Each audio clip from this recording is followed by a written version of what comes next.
Hello guys, this is your Vijay Tushar and you are watching your favourite channel Hathway BTV Yuva, क्योंकि ये ज़माना है we the youngsters का। Guys, science ने हमारी ज़िंदगी किस तरह से बदल दी है, और हम स्पेशली अगर बात करें मेडिकल साइंस की, तो आप देखेंगे कि हर 50 साल में, या तो मैं कहूँगा हर 10 साल में हमारे यहाँ पर इतने ज़्यादा साइंटिफिक नई नई रिसर्च होती है। नई नई जो बीमारियाँ हमें पहले लगता थी कि हम इनसे बच नहीं सकते हैं, हम मेडिकल के थ्रू, हम फार्मास्यूटिकल चीज़ों के थ्रू उससे लड़ते हैं और कई लोगों की ज़िंदगियाँ बचाते हैं।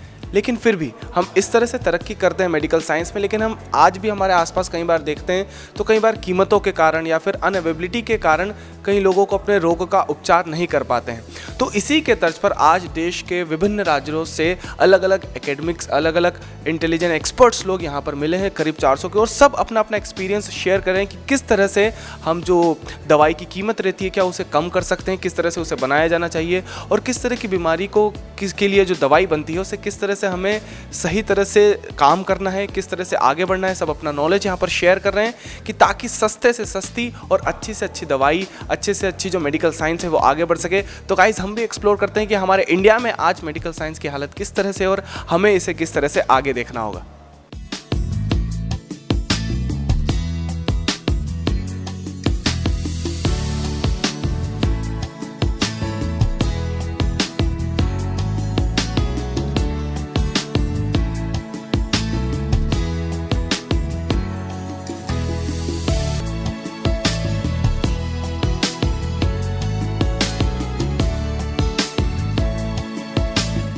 तो गाइज, अब प्रोफेसर सरनजीत सिंह सर हमारे साथ है, तो आइए उनका हमारे शो पर स्वागत करते हैं। सर, आपका हमारे शो पर बहुत बहुत स्वागत। शुक्रिया जी, बहुत बहुत शुक्रिया जी, धन्यवाद आपका। सर, जो यहाँ पर पार्टिसिपेंट्स हैं, यहाँ पर हमने देखा कि अलग अलग जैसे मुद्दों पर यहाँ पर बात चल रही थी, तो आपका अगर आप मैसेज देना चाहें कि हाँ ये कंक्लूड होगा हमारी चैनल के थ्रू, तो वो क्या रहेगा सर? ऐसा है कि ये जो हमारा वर्कशॉप चल रहा है, ये नीलेश ने स्मृति कॉलेज में जो ऑर्गेनाइज़ किया है और इनके पास जो DST ने प्रोजेक्ट दिया है, इसका एक बहुत बड़ा पर्पज़ है कि हमारा जो एकेडमिक इंस्टीट्यूशंस है, हमारे पास फार्मेसी की बहुत ज़्यादा इंस्टीट्यूशंस हैं, सारे देश में भी हैं, स्टेट में भी हैं और इंदौर में भी हैं, और इंडस्ट्री भी यहाँ पे इंदौर में काफ़ी बड़ी है, और इनको कैसे क्लोज लाया जाए। अब ये है कि जेनिक इंडस्ट्री तो हमारी small scale, medium scale industry जो सारी है वो जेनिक प्रोडक्ट बनाती है। अब इसमें ज़्यादा फ्यूचर नहीं है क्योंकि कंपटीशन बढ़ रहा है, इसमें हमें थोड़ा बहुत इनोवेशन लाना पड़ेगा।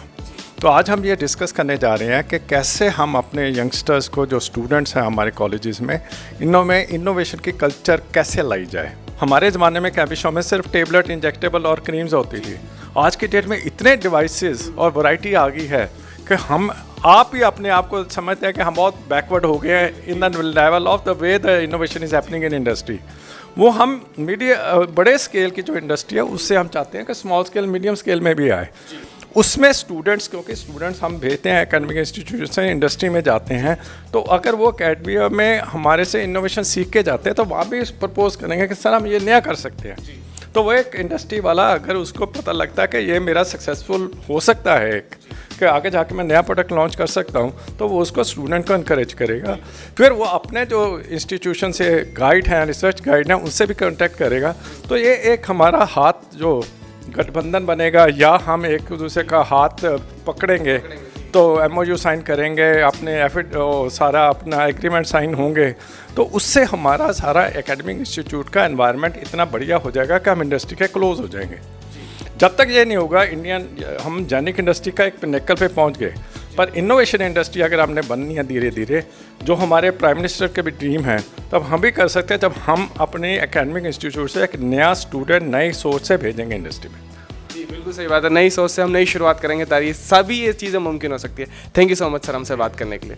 तो हमने सर से बात करी वर्कशॉप के बारे में, किस तरह से इनोवेशन हमारी लाइफ में इस तरह से हम इंक्लूड कर सकते हैं हमारे मेडिकल, स्पेशली सन वाला फार्मेसी में बहुत ज़्यादा हमारे पास चांसेस है करने के। तो आइए हम इस वर्कशॉप में आगे चलते हैं। तो अब हमारे साथ है प्रोफेसर संजय जैन सर। तो सर का हमारे शो पर स्वागत करते हैं। सर, आपका हमारे शो पर बहुत बहुत स्वागत है। सर, हमने जिस तरह की यहाँ पे वर्कशॉप पर देख रहे हैं कि नए नए चीज़ों के बारे में बात कर रहे हैं कि मेडिकल साइंस में हमें किस तरह से और प्रगति करना है हम सारे देश को, और हम यहाँ पर देख रहे हैं कि पूरे देश से सब सारे एकेडमिक्स इकट्ठे हुए हैं। तो सर, ये वर्कशॉप का कितना महत्व आपके हिसाब से लगता है आपको? ये अपने आप में एक यूनिक वर्कशॉप है, और इस टाइप की वर्कशॉप होते रहना चाहिए। क्या बेसिक प्रॉब्लम भी जो फार्मा इंडस्ट्री में और फार्मास्यूटिकल एजुकेशन में हो रही है, वो क्या है, जो हम एकेडमिक्स में पढ़ाते हैं उसका प्रॉपर यूज़ जो है वो एकेडमिया इंडस्ट्रीज़ में नहीं हो पा रहा है। क्या होता है कि हमने कोई चीज़ बताया कि ऐसा ऐसा होता है, इंडस्ट्री में कुछ अलग टाइप की प्रॉब्लम्स होती हैं, उनको अलग टाइप से सॉल्व किया जाता है। तो जब तक हम दोनों में एक कोलैबोरेशन नहीं होगा तब तक हमें एकेडमिक इंडस्ट्री की प्रॉब्लम पता नहीं लगेंगी, हम उनको सॉल्व करने के अपने बच्चों को बता नहीं पाएंगे। तो इस वर्कशॉप में ये सारे अभी एकेडमिक्स मिले हैं, बहुत सारे कॉलेजेस के, पूरे देश के करीब 15-16 का कहना चाहिए शहर के, और प्रिंसिपल्स आए हुए हैं फार्मेसी के, क्योंकि वो लीडर्स हैं। प्रिंसिपल वो अपने कॉलेज का लीडर है, और इंडस्ट्री से करीब 8-9 लोग इंडस्ट्री से आए हुए हैं। जब ये लोग साथ में बैठेंगे तो ये हम लोग इस पर चर्चा करेंगे कि कैसे हम एक दूसरे के नज़दीक आ सकते हैं। तो अभी हमारा एक सेशन हुआ, जैसे कि इंटरेक्शन सेशन हुआ, जिसमें हमने इंडस्ट्री के बारे में और व्यूज़ जाने, हमने एकेडमिक्स के व्यूज़ जाने, उनकी क्या प्रॉब्लम्स हैं, इंडस्ट्री की क्या प्रॉब्लम्स हैं, इन दोनों में क्यों नहीं एक दूसरे से ब्रिजिंग हो पा रही है, एक दूसरे को क्यों नहीं समझ पा रहे हैं। तो उस पर डिफरेंट बिंदुओं पे हम लोग ने चर्चा की, और अभी और भी टेक्निकल सेशन हैं जिन पे हम लोग वो चर्चा करेंगे। लास्ट में आई एम श्योर कि लास्ट में कुछ ना कुछ ऐसा कंक्लूजन निकलेगा कि जिससे कि एकेडमिक इंडस्ट्री में एक जो सिनर्जी है, अच्छी सिनर्जी बन पाएगी, और अच्छी सिनर्जी बन पाएगी तो नेचुरली हमारे जो आउटकम है एकेडमिक्स इंस्टीट्यूट्स के आउटकम्स हैं, बच्चे जो निकलेंगे उनको अच्छा जॉब मिलेगा, वो अच्छे स्टार्टअप्स शुरू कर सकते हैं, क्योंकि उनको इंडस्ट्री के बारे में जब पता लगेगा तो वो अपना ऑन बिजनेस शुरू भी कर सकते हैं। जैसे कि हमारे प्राइम मिनिस्टर कहते हैं कि जॉब क्रिएटर बनना चाहिए, जॉब सीकर नहीं बनना चाहिए। तो वो जॉब क्रिएटर बनेंगे, वो अपने स्टार्टअप्स शुरू कर सकते हैं इस टाइप से। और हमें आई एम श्योर कि इस वर्कशॉप में कुछ ना कुछ ऐसा निकल के आएगा, और जो भी निकल के आएगा हमें एक गाइडलाइन प्रिपेयर करना है। गाइडलाइन हमें DST गवर्नमेंट ऑफ इंडिया को सबमिट करना है, अकॉर्डिंगली वो उस पर काम करेंगे। और सर, जिसे आपने सारी बात कही, इसमें मैं आपसे आखिरी सवाल इस तरह से पूछना चाहूँगा कि कुछ आप एक मैसेज देना चाहें हमारे चैनल के थ्रू कि इस वर्कशॉप से किस तरह की हमें हेल्प मिलने वाली है, क्या लगातार हमें इस तरह की वर्कशॉप्स करनी चाहिए, या फिर स्टूडेंट्स को जो आप इस वर्कशॉप के थ्रू कुछ कहना चाहेंगे? सर्टेनली हमें इस टाइप के वर्कशॉप करते रहना चाहिए, सारे इंस्टीट्यूट्स को करना चाहिए, और उसमें इंडस्ट्री का पार्टिसिपेशन भी मैक्सिमम होना चाहिए। एकेडमिक इंस्टीट्यूट्स के तो होना ही चाहिए, मगर उसमें इंडस्ट्री का पार्टिसिपेशन होना चाहिए, और अगर उसमें पार्टिसिपेशन CEO लेवल का होता है तो और ज़्यादा रहेगा। अभी हमारे पास आते हैं साइंटिस्ट, वो अपने इंडस्ट्री वाले अपने साइंटिस्ट से डिप्यूट कर देते हैं कि जाके अपनी प्रॉब्लम्स बताओ, तो वो पर्टिकुलर एरिया में ही अपना जिसमें उनका एक्सपर्टाइजेशन है वही बता पाते हैं। हम चाहते हैं कि जो उस कंपनी का CEO है वो आए और इसमें पार्टिसिपेट करे, वो अपने व्यूज़ दे, तो नेचुरली हम बहुत अच्छा कर पाएंगे। हम अपने कैरिकुलम में मॉडिफाई कर पाएंगे जिससे कि इंडस्ट्री ओरिएंटेड जो आउटकम है वो हो सके, बच्चे जो हैं उनको इंडस्ट्री में अच्छा जॉब मिल सके। और इस वर्कशॉप के द्वारा बहुत अच्छा, मतलब ये बहुत अच्छा इनिशिएशन है डॉक्टर नीलेश का, और इस टाइप के वर्कशॉप सब जगह होना चाहिए। जी बिल्कुल सही बात है, आपने कहा कि इस तरह की लगातार चीज़ें होनी चाहिए ताकि हम लगातार प्रगति पर इस चीज़ पर बढ़ते रहें। तो thank you so much sir, हमसे बात करने के लिए बहुत बहुत शुक्रिया। तो सर से हमने बात करी, सर ने जैसे उदाहरण के तौर पर कहा कि आपको जॉब सीकर नहीं, आपको जॉब क्रिएटर बनना चाहिए, और तभी आप बन सकते हैं कि जब आप आसपास की चीज़ों का सही तरह से इस्तेमाल कर सकते हो और आसपास के नॉलेज को सही तरह से इस्तेमाल करते हैं, सबको कलेक्ट करके। तो गाइस, ये वर्कशॉप है जहाँ पर सारे इंटेलिजेंट माइंड किस तरह से बात करें कि किस तरह से हमें सही राह पर चलना चाहिए। तो आइए इस वर्कशॉप में हम आगे चलते हैं।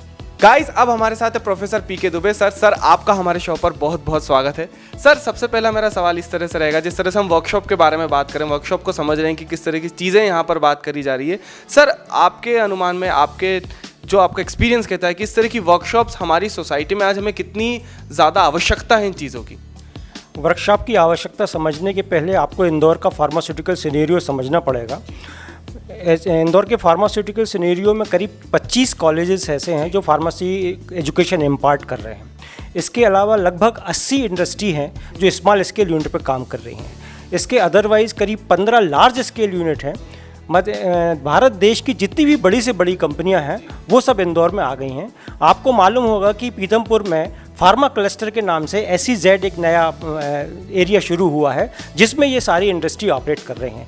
ये मेरे कहने का मतलब ये है कि Indore is emerging as a pharmaceutical hub. Indore एक फार्मास्यूटिकल हब के रूप में है। अब हमारे यहाँ जो एकेडमिक स्ट्रेंथ है और जो फार्मास्यूटिकल स्ट्रेंथ है, तो एकेडमिक स्ट्रेंथ का फार्मास्यूटिकल बेनिफिट के लिए किस तरह से यूटिलाइज़ किया जाए, इसकी बहुत समय से ज़रूरत महसूस की जा रही थी। डॉक्टर नीलेश ने बड़ा इनोवेटिव आइडिया लिया है कि इन्होंने इन दोनों फार्मेसी एकेडमिक्स और इंडस्ट्री को मिलाने का, एक दूसरे की प्रॉब्लम को समझने के लिए ये वर्कशॉप आयोजित की है। इसमें मध्य प्रदेश ही नहीं, पूरे भारत से लगभग 12 स्टेट से लोग पार्टिसिपेट कर रहे हैं। तो बेसिक आइडिया इस वर्कशॉप का ये है कि हम दो फील्ड में काम करेंगे। सबसे पहली बात यह है कि हम या तो इनोवेशन पर काम करें और दूसरा हम इंडस्ट्री की प्रॉब्लम को समझें।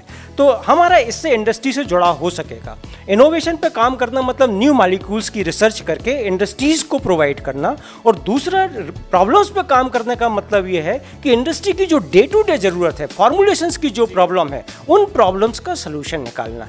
तो जितने भी कॉलेज हैं, जितना भी हमारा एकेडमिक स्ट्रेंथ है, उस सारी एकेडमिक स्ट्रेंथ के लिए एक नया काम मिलेगा, नया जॉब मिलेगा। और हम जो एकेडमिक स्ट्रेंथ यहाँ प्रोड्यूस कर रहे हैं, जो फार्मासिस्ट यहाँ प्रोड्यूस कर रहे हैं, इंडस्ट्री में उनका प्रॉपर यूटिलाइजेशन हो पाएगा। यही इस वर्कशॉप की सबसे बड़ी विशेषता है। जी बिल्कुल सही बात कही सर आपने। सर आपसे मैं आखिरी सवाल इस तरह से पूछना चाहूँगा कि कोई भी मैसेज, कोई भी बात आप वर्कशॉप के थ्रू, आपके थ्रू हमारी चैनल से देना चाहें। वर्कशॉप के थ्रू आपके चैनल को जो मैं कहना चाहता हूँ वो ये है कि हमारे यहाँ का जो एकेडमिक कल्चर है, वो एकेडमिक कल्चर अब इस वर्कशॉप के बाद एक नया चेंज लेने वाला है।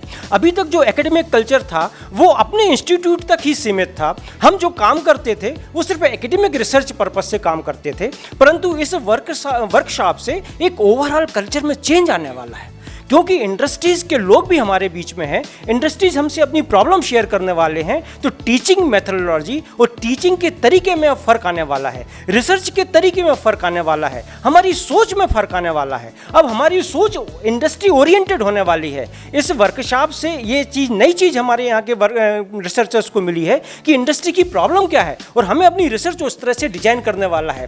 तो अब ये आने वाले समय में इस तरह की वर्कशॉप से डेफिनेटली एक पैराडाइम शिफ्ट आएगी एजुकेशन में, स्पेशली फार्मास्यूटिकल एजुकेशन में। जी सर, किस तरह से एजुकेशन में चेंज आएगा, कि किस तरह की नीड रहती है उस तरह से सारी चीज़ें बदलाव होगी। सर हमसे बात करने के लिए बहुत बहुत शुक्रिया, thank you so much sir. तो सर से हमने बात करी, सर ने बताया कि किस तरह से जिस चीज़ की हमें नीड रहती है इंडस्ट्री, और जब हमारी जो टीचिंग सारी चीज़ें मिलेगी तो किस तरह से जो बदलाव हमें चाहिए हमारी सोसाइटी में, हमारी टीचिंग करियर में, सारी चीज़ों में बदलाव होगा। तो आइए गाइस, इस वर्कशॉप में हम आगे चलते हैं। दोस्तों अब हमारे साथ है अनिल खरैया सर। हमारे यहाँ वर्कशॉप में हम देखते हैं कि हमारे यहाँ पर एकेडमिक से या फिर इंडस्ट्रियल सर है, वो पर्सनालिटी के दोनों कॉम्बिनेशन है। तो सर से हम पूरे इस वर्कशॉप के बारे में बात करेंगे और दोनों चीज़ों के बारे में भी बात करेंगे कि किस तरह से तो दोनों सेगमेंट्स हैं उन्हें हम साथ में मिलाकर आगे बढ़ सकते हैं। सर आपका हमारे शो पर बहुत बहुत स्वागत है। Thank you sir. सबसे पहला सवाल, जैसे कि आप दोनों चीज़ें किस तरह से करते हैं कि आपकी इंडस्ट्रीज भी रहती है और आपका साथ में कॉलेज भी है, तो आप जैसे हमने यहाँ पर वर्कशॉप में बात करी कि जिस तरह की हमें नीड है इंडस्ट्रीज़ में, उस तरह की हमें टीचिंग भी रहती है।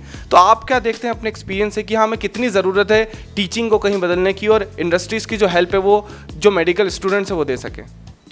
देखिए, मेरी नज़र में तो जो टीचिंग के अंदर जो बेसिक प्रिंसिपल्स होते हैं वो तो वही होते हैं, लेकिन इंडस्ट्री पिछले 50 सालों में बहुत सारा चेंज आ गया है, परंतु हमारा जो टीचिंग का पैटर्न है वो इतने सारे सालों में वहीं का वहीं है। और आजकल के जो स्टूडेंट्स हैं वो उनमें क्वालिटी बहुत है, लेकिन उनको शायद वैसा इन्वायरमेंट हम नहीं दे पा रहे हैं। आजकल अब हमें टीचर्स से ज़्यादा मेंटर्स की ज़्यादा ज़रूरत है, क्योंकि बच्चों को अगर हम कोई भी काम करने के लिए बोलेंगे तो भले उनको नॉलेज नहीं हो, वो लेकिन गूगल देख के, यूट्यूब देख के वो अपने सारे कार्य कर सकते हैं। तो there should be a change in the system, teaching system, ये मुझे लगता है। और जहाँ तक अपन बात करते हैं इनोवेशंस की, तो इनोवेशन एक it's an type of attitude है और एक कल्चर है। अगर किसी भी इंस्टीट्यूट के अंदर बच्चों के अंदर उस तरह का एटीट्यूड आएगा कि नहीं, I have to do something new, मुझे कुछ नया करना चाहिए, मुझे कुछ उस तरीके से सोचना चाहिए, डिफरेंट तरीके से सोचना चाहिए, तो वो लोग फिर इनोवेशंस के लिए आगे बढ़ पाते हैं। अब बात आती है इंडस्ट्री की अपनी अलग अलग तरह की रिक्वायरमेंट्स है। एमएसएमई की रिक्वायरमेंट अलग है, जो लार्ज स्केल इंडस्ट्री है उनकी R&D में अलग रिक्वायरमेंट्स होती है। तो जैसे एमएसएमई के अंदर हमारी रिक्वायरमेंट होती है कि भाई हमें इंडस्ट्री रेडी स्टूडेंट्स चाहिए। एमएसएमई के जो लार्ज स्केल इंडस्ट्रीज होती हैं, अगर उनको R&D फील्ड है तो उनको वहाँ पर नए नए फार्मूलेशंस डेवलप करने की बात है, नए मॉलिक्यूल्स डेवलप करने की बात है, इंटरनेशनल लेवल पे कोप अप करने की बात है, तो उनको उस तरह के स्टूडेंट्स चाहिए है। तो ये मेरे पर्सपेक्टिव में है कि भाई हमें उस लेवल पे ही, कॉलेज के लेवल पे ही स्टूडेंट्स को थोड़ा कुछ प्लान करना चाहिए कि वो किस लेवल की इंडस्ट्री में जाना चाहते हैं और किस तरह के रिसर्च में जाना चाहते हैं, ताकि प्रॉपर कोलैबोरेशन वो आगे कर सके। सर अब मेरा आपसे सवाल रहेगा कि आपके एक्सपीरियंस से, दोनों इंडस्ट्री और एकेडमिक्स के एक्सपीरियंस से, और इस वर्कशॉप के थ्रू से आप स्टूडेंट्स को जो भी इस फील्ड में नए आना चाहते हैं उनको कुछ अगर टिप देना चाहें, उनको कोई बात मैसेज देना चाहें तो वो क्या रहेगा सर? नहीं, ये जो वर्कशॉप है ये फैकल्टीज़ के लिए है और मैं फैकल्टीज़ के लिए यही टिप देना चाहता हूँ कि सबसे पहले उनको अपने आप को इंडस्ट्री के लेवल के हिसाब से अपग्रेड खुद को करना पड़ेगा प्रैक्टिकल एस्पेक्ट्स में। थ्योरेटिकल उनके पास नॉलेज बहुत है और उन दोनों का जब कॉम्बिनेशन बना के अगर वो जब इंडस्ट्री के साथ में मिलके कोलैबोरेट करके आगे काम करेंगे तो they should work like a consultant to the industry, और फिर तब हमारी फार्मा इंडस्ट्री बहुत तेज़ी से आगे बढ़ पाएगी। जी बिल्कुल सही बात है कि दोनों में जब कोलैबोरेशन रहेगा तो सारी चीज़ें अच्छे से चलेगी। सर हमें समय देने के लिए, हमसे बात करने के लिए बहुत बहुत शुक्रिया। तो सर से हमने बात करी, सर ने बोला कि दोनों चीज़ों का जब कोऑर्डिनेशन साथ में रहेगा तो किस तरह से सारी चीज़ें इंप्रूव हो सकती है। तो आइए गाइज अब हम बात करते हैं नीलेश मालविया सर से और इस वर्कशॉप के बारे में और अच्छे से समझते हैं। तो गाइज अब हम बात करने वाले हैं डॉक्टर नीलेश मालविया सर के, जो स्मृति कॉलेज के प्रिंसिपल है और जिन्होंने पूरी वर्कशॉप डिज़ाइन करी है। तो सर से समझते हैं कि इस वर्कशॉप की कितनी ज़्यादा हमें नीड है और इसमें हमें क्या क्या नया कुछ देखने को मिलने वाला है। सर आपका सबसे पहले हमारे शो पर बहुत बहुत स्वागत है। थैंक यू सर, आपने जब ये वर्कशॉप पूरी डिज़ाइन करी, इतने सारे एकेडमिक्स को एक साथ इकट्ठा किया, तो आपका इसके पीछे स्टार्टिंग पॉइंट क्या था, इसका बेसिक आइडिया क्या था सर शुरुआत में? मैं सबसे पहले आपका धन्यवाद अदा करता हूं कि आप स्मृति कॉलेज ऑफ फार्मास्यूटिकल एजुकेशन में आए हैं इस वर्कशॉप को कवरेज देने के लिए। तो मैं आपको बताना चाहूँगा कि department of science and technology का हम लोग के यहाँ एक प्रोजेक्ट चल रहा है और उस प्रोजेक्ट का मेन ऑब्जेक्टिव है कि इंडिया में जितने भी फार्मेसी फैकल्टी मेंबर्स हैं जो कि इंडस्ट्री के साथ मिलकर काम कर रहे हैं या फिर उनके साथ काम करने की इच्छा रखते हैं, उनका हम एक डिजिटल डेटाबेस बना रहे हैं जिसको हमने नाम दिया है स्पेक्स, www.specs.com। इसका मेन ऑब्जेक्टिव है सिनर्जाइज करना है एकेडमिक इंडस्ट्री कोलैबोरेशन को, क्योंकि इंडस्ट्री के पास समय की कमी है लेकिन फंड की कमी नहीं है। एकेडमिक्स के पास समय है लेकिन फंड की कमी है। तो अगर ये दोनों जो सेक्टर्स है अगर आपस में मिलकर काम करेंगे तो कंज्यूमर का जो प्रोडक्ट है वो बहुत सस्ता हो सकता है। आज हम देखते हैं कि बहुत सारे फार्मास्यूटिकल इंस्टीट्यूशंस जो हैं रिसर्च वर्क कर रहे हैं, लेकिन उनके रिसर्च वर्क जो होते हैं मैक्सिमम उनका जो आउटपुट होता है रिसर्च पब्लिकेशन होते हैं और कभी कभी पेटेंट्स होते हैं, लेकिन कमर्शियल प्रोडक्ट में कन्वर्जन उसका बहुत कम हो रहा है। तो अगर हम ऐसा करें कि एकेडमिक की जो रिसर्च है वो इंडस्ट्रियल ओरिएंटेड हो जाए तो रिसर्च जो है वो कमर्शियल प्रोडक्ट बेस्ड रिसर्च हो जाएगी। तो उसके लिए सबसे पहली जो रिक्वायरमेंट है कि ऐसा प्लेटफॉर्म हो जहाँ पे इंडस्ट्री और एकेडमिक दोनों लोग आएँ और वो अपनी ज़रूरतें बताएं और हम हमारा एकेडमिशियन हमारा पोटेंशियल बताएं। तो जब ये दोनों पार्टी एक प्लेटफॉर्म पे मिलेगी और डिस्कशन करेगी तो डिस्कशन के बाद जो एक कंक्लूजन निकलेगा उससे फार्मास्यूटिकल रिसर्च और इनोवेशन में एक नया स्पीड आएगा और उससे कहीं ना कहीं नेशन डेवलपमेंट में इतना बेनिफिट होगा, क्योंकि हेल्थ केयर सिस्टम जो आज कॉस्टली हो रहा है उसका मेन रीज़न है मेडिसिन। अगर मेडिसिन सस्ती हो जाए न्यू टेक्नोलॉजी और इंडस्ट्री फंडिंग की वजह से और एकेडमिक रिसर्च की वजह से, तो इससे बढ़िया और कुछ नहीं हो सकता है। तो ये department of science and technology का इनिशिएटिव है जो कि स्मृति कॉलेज ऑफ फार्मास्यूटिकल एजुकेशन में एज अ प्रिंसिपल इन्वेस्टिगेटर मैं रन कर रहा हूँ। और आज हमारी जो वर्कशॉप है 28 सितंबर को, जिसमें करीब 12 स्टेट से फार्मा फैकल्टी मेंबर्स आए हुए हैं, अराउंड 25 प्रिंसिपल्स आए हुए हैं डिफरेंट स्टेट से, और सभी का एक ही यानी उद्देश्य है कि कैसे हम कोलैबोरेट करें इंडस्ट्री से ताकि फार्मास्यूटिकल रिसर्च जो है नए आयाम तक पहुंच जाए। जी सर, अब मैं आपसे पूछना चाहूँगा कि सर कोई सी भी बात आपके वर्कशॉप के थ्रू आप कहना चाहें कि सारे एकेडमिक सारे इंडस्ट्री को कि हाँ हमारा मोटो ये है कि आपको कहीं ना कहीं ये बदलाव की हमें आज आवश्यकता है तो हमें साथ में मिलकर ये बदलाव आज लेना ही होगा, ऐसा कुछ मैसेज आप देना चाहें? बदलाव की हम बात करें तो अगर हम डेवलपमेंट की बात करते हैं तो उसका जो पहला रिक्वायरमेंट है वो बदलाव है। इंडिया का जो एजुकेशन सिस्टम है वो बहुत अच्छा है, लेकिन ज़माने के साथ अगर हम उसको आगे बढ़ाना चाहें तो उसको हमको इंडस्ट्रियल ओरिएंटेड एकेडमिक्स करना पड़ेगा। इट मीन्स कि बच्चों में हम एंटरप्रेन्योरशिप स्किल भी डेवलप करें और साथ में वो एजुकेशन दें कि उसका रिसर्च जो माइंड है वो कहीं ना कहीं एक्सप्लोरेटरी वे में ग्रो करे। तो उसके लिए सबसे पहली जो रिक्वायरमेंट है कि बच्चा जो पढ़ाई कर रहा है क्लासरूम में उसको रियल टाइम एक्सपोजर इंडस्ट्री का मिलना चाहिए कि इंडस्ट्री में जो मैं पढ़ाई कर रहा हूँ उसकी एप्लीकेशन क्या होगी। तो उसकी जो सबसे पहली रिक्वायरमेंट है कि being an academician, being a teacher, being a mentor, मुझे ये पता होना चाहिए कि इंडस्ट्री में क्या चल रहा है, क्या इम्प्रूवमेंट है और इंडस्ट्री वालों का एंटिसिपेशन क्या है फार्मा एकेडमिक्स से। तो अगर वो चीज़ एक फैकल्टी मेंबर्स को पता चल जाएगी तो वो अपने बच्चों को बता सकता है। इसलिए इस वर्कशॉप में हमने जो पार्टिसिपेंट्स रखे हैं सिर्फ फैकल्टी मेंबर्स रखे हैं, ताकि एक फैकल्टी मेंबर जब यहाँ से कुछ सीख कर, कुछ समझ के नए तरीके से टीचिंग मेथोडोलॉजी या इंडस्ट्री के एक्सपेक्टेशन सीख के जाएगा तो अपने क्लासरूम में बैठे हुए 60 या फिर 100 बच्चों को बताएगा कि फार्मा इंडस्ट्री इस तरह से रिसर्च वर्क चाहती है, इस तरह से डेवलपमेंट चाहती है, तो आपको अपने आप को इस तरह से तैयार करना है। और मैं आपको बताना चाहूँगा ये है हम लोगों का प्रोजेक्ट स्पेक्स, जिसका मेन ऑब्जेक्टिव मैंने बताया है कि फार्मा एकेडमिशियंस को एकेडमिक इंडस्ट्री कोलैबोरेशन के लिए मोटिवेट करना है। और ये प्लेटफॉर्म www.specs.in से गूगल मैंने आप सर्च कर सकते हैं इंटरनेट पे। और फार्मा एकेडमिशियन से मेरा यही एक अपील है कि आप इसमें रजिस्ट्रेशन कीजिए, अपनी एक्सपर्टीज़ ऐड कीजिए। जब डिजिटल डिपॉजिटरीज पूरे इंटरनेट पे अवेलेबल रहेगा तो इंडस्ट्री पीपल को जब भी किसी एक्सपर्टीज़ की ज़रूरत होगी वो इस पोर्टल पे सर्च करेगा और वो आपको डेफिनेटली कॉन्टेक्ट करेगा, उनको जो भी प्रॉब्लम है, जिस भी तरह का ट्रबल शूटिंग या कुछ नया रिसर्च करवाना है तो। Thank you so much sir हमसे बात करने के लिए, इस इन्फॉर्मेशन और इस ब्यूटीफुल वर्कशॉप के लिए हमें बताने के लिए। Thank you so much. Thank you sir, thank you. तो सर से हमने बात करी कि किस तरह यहाँ पे वर्कशॉप सर ने डिज़ाइन की है कि जो आपको मार्केट में हमें नीड रहती है कि किस तरह की मेडिकल, किस तरह की दवाइयों की हमें नीड रहती है और जो रिसर्च होती है उन दोनों को किस तरह से अगर हम साथ में ला सकें तो हमारा मार्केट भी किस तरह से सुधरता है। और जिस तरह की रिसर्च में सर ने बोला कि कई बार हमें फंडिंग की ज़रूरत रहती है, सारी चीज़ों की ज़रूरत रहती है, तो वो भी पूर्ति इस वर्कशॉप से हम देख रहे हैं कि किस तरह से सॉल्व की जा सकती है। तो यहाँ पर जैसा सर ने बताया कि सिर्फ इंदौर या फिर मध्य प्रदेश के नहीं, पूरे हमारे भारतवर्ष के जो भी इस चीज़ में एक्सपर्ट्स है वो डिस्कस करने वाले हैं, अपनी अपनी प्रॉब्लम शेयर करने वाले हैं और वहीं से फिर सॉल्यूशन भी, वो कोऑर्डिनेशन भी रहेगा कि किस तरह से हम आगे प्लानिंग कर सकते हैं। तो गाइस बेसिकली आज का हमारा शो था। आपको हमारा शो कैसा लगा आप हमें बता सकते हैं फीडबैक देकर feedback@gmail.com पर। अब वक्त चुका है मेरे जाने का। So this is your Vijay Tushar signing off with camera person Mahesh Shengar ji. But you guys keep watching Hathway BTV Yuva, क्योंकि ये जमाना है वी द यंगस्टर्स का। Thank you.